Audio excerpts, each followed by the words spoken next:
Fillimisht ndezën qirin një shen respekti për rreth 3.000 persona që humbën jetën në New York, Washington dhe Shanksville në sulme terroriste të vitit 2001, me së cilve edhe 3 shqiptarë. Në gjimnazin e Gjakovës, kështu kujtuan viktimat e sulmeve terroriste në Shtetet e Bashkuara të Amerikës. Në shen nderimi, respekti dhe dashurie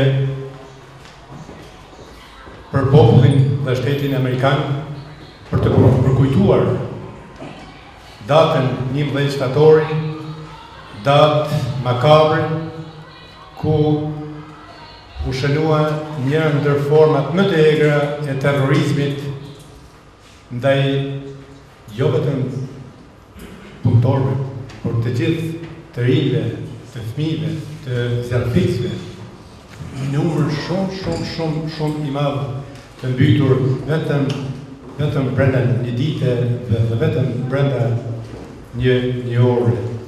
Ndërsa Agim Regjepi nga shoqata miqtë Amerikës tha se 11 shtatori nuk është ngjarje që ka tronditur vetëm Shtetet e Bashkuara të Amerikës, por ka tronditur mbar botën. Gjakova ka një rrugë 11 shtatori.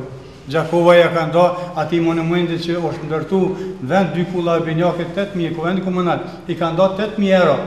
Atëherë në ndërtim e si për ati evenimenti. Gjakova ka bo shumë për rujtjen dhe kultivimin e misisë me Shtetet e Bashkuara të Amerikës, mirë po edhe me shtetet dhe kombet e tjera. Neve na vynë mes. Neve historia ka dëshmu që na kem pas nevojë për mes sinqert, aliati jonë strategjik gjatë historisë ka qenë Shtetet e Bashkuara të Amerikës. Në këtë takim, kujtimi e nderimi për viktimat e 11 shtatorit u shpalosën fakte dhe ngjarje që tronditi botën në vitin 2001.